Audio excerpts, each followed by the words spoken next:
Hello, Millie. Welcome back. How are you doing today? I feel like running out of here right now. Well, Millie, that is actually a thought. How are you feeling? Mm, I feel nervous and I feel uncomfortable. That is quite normal, Millie. It's time for us to start the healing process. And in order for us to do that, we need to begin the trauma narrative part of therapy. Do you remember me talking about that during our second session? Kind of. I guess you want me to start talking about what happened. Well, rather than referring to the incident as what happened, let's refer to it as the abuse. Because what happened to you was abuse. I think it will help you heal if we stop avoiding the truth. And the first step is the creation of a trauma narrative. This will be your creation, so you can create it in whichever way you want to, writing it out. I'll write about it. Okay, that's great. And if you want, you can also make drawings to indicate details or feelings, especially in the beginning, when it's harder to put things into words, even on paper. Each session, we will add more to the narrative. And when it is complete and you become comfortable reading it out loud and discussing any drawings that you do with ease, you can read it to your mom in a joint session. I don't see that happening. She just doesn't understand. She won't understand. Well, I can help you get her to understand. But the creation of the trauma narrative doesn't involve her at all until you have completed it. Now, the first time you read out loud what you have so far, it may be painful and difficult. You might cry, feel anxious. It might be like you're reliving the abuse. You may need to stop and take a breather at times, but that's all very normal. Why the hell would I want to relive the abuse to feel better? Well, Millie, it's like falling and scraping your knee. It might burn a lot, but the scrape will not heal if it is just left beneath a bandage, all covered up. It needs to breathe. It needs air. You are not allowing yourself to heal by covering up the abuse. The first time you read your narrative out loud will be the hardest. First time? I have to read it more than once? The more you read it, the easier it will become for you to read it. The less painful it will be. Your level of anxiety and fear should start to decrease. The memories and details of the abuse should start to have less of an effect on you and your life. I will help you assess your level of anxiety or fear throughout your reading of the narrative by asking you how anxious you feel on a scale from 1 to 10, 10 being very anxious. One of your homework assignments will be to listen to yourself read it at home. I can record you reading it to me once the trauma narrative is completed. This is a way of making sure the healing process is also taking place outside of our sessions. You can write down your level of anxiety and report back to me on how anxious you felt each time you listened. You keep saying once it is completed. I'll write it and then it will be complete. I'm going to help you complete the trauma narrative, one step at a time. We want a trauma narrative that both describes the details of the abuse and isn't filled with inaccurate or unhelpful thoughts. As you read what you have written so far, I might stop you a few times to ask you to be more specific or to see how you are doing, using that scale we just discussed. But I don't know if I can do all of this. Well, like I said, Millie, we are going to do this one step at a time. Although this therapy is pretty structured, when you are reading your narrative or showing me your drawings, we are going to go through it at your own pace. And I'm going to give you the opportunity to add to your narrative at home. Today, I want you to tell me as much as you can of the first time the abuse occurred. I will write down what you are saying, and then you will read it out loud at your own pace.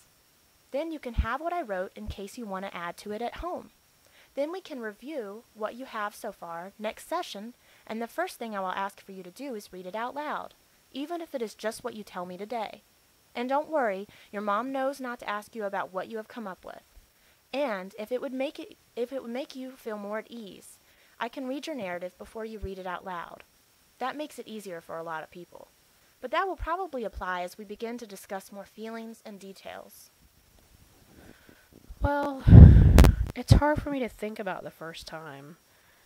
It's not going to make much sense. It's okay. This will be the first time you are discussing it out loud with someone else. I can help you make sense of it, and as you talk about it more and more, you might remember more. I feel like I just want to shut my eyes and forget what happened.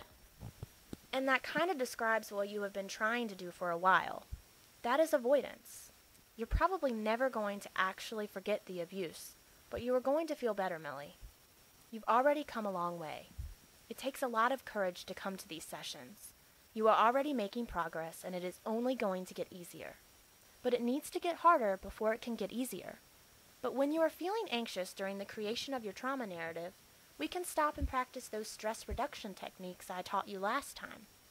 Remember to practice them at home, too, especially when you are working on developing your narrative outside of our sessions. It is our goal to make this abuse just a part of your life, not something that defines who you are. Why don't you go outside and get something to drink? We have tea, we have water.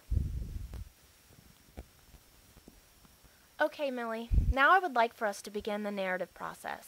Why don't you tell me what you used to do for fun before the abuse started occurring?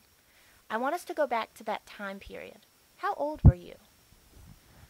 I was 12 and I was about to finish the 6th grade. That was when I loved school. Well, what did you do for fun?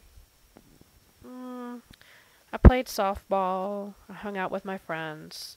I didn't really care about boys and that kind of stuff. How was your relationship with your family? My dad was always gone. He was on business trips and he worked late a lot. My mom and I were really close. I'm an only child. I kind of wish I had a sister. My mom just doesn't understand me like she used to. It got really stressful when my dad got laid off, and my mom had to take a job as a nurse, and she had to work the night shift for extra money. They fought a lot about money, but really, my mom wasn't around much anyway. And then my dad started yelling at me about everything. So you weren't really getting along with your dad. Was this around the time the abuse started occurring? Yeah, well, one night I woke up and he was sitting on the edge of my bed. And when I looked up, I noticed that he didn't have his pants on. And I asked him what he was doing. And he didn't say anything for what seemed like to be a long time. And then he told me to shut my eyes and try to go back to sleep. I do remember him saying I couldn't tell anybody about it. Doing a good job, Millie. Do you remember what happened after that? I closed my eyes and I didn't want to open them. He got closer to me and he touched me a little bit and it felt weird. And there were some weird noises. It seemed like time was moving really slow. And it's my fault it kept happening because I didn't tell him to leave. And then I opened my eyes after it got quiet and he was leaving. I remember that I didn't move an inch, and I couldn't go back to sleep until I heard my mom get home. I mean, he was really stressed out over losing his job. It wasn't his fault. Thank you so much for sharing that with me, Millie. This is a good start to the trauma narrative. How anxious are you feeling on a scale from 1 to 10? Probably about a 9. It's normal for your level of anxiety to be that high right now, but it should go down the more we talk about it. I feel like it's only going to get worse next session. Like I said before, it's going to get harder before it gets easier, but we need to uncover your wound so it can start to heal. Now, let's take a minute to do some deep breathing. Good, that's right. Hand over your belly button. Now inhale through your nose and slowly exhale through your mouth.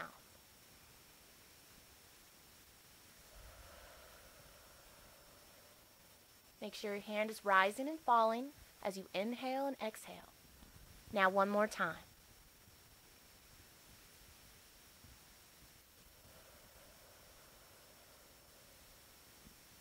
How do you feel now?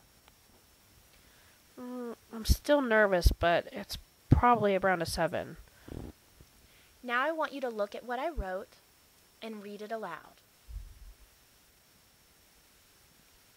Are you ready? Not really, but I guess I'll do it. You can go slowly. Remember, we are going at your own pace. I was 12 and I was about to finish the 6th grade. That was when I loved school. I played softball. I hung out with my friends. I didn't care about boys and all that stuff.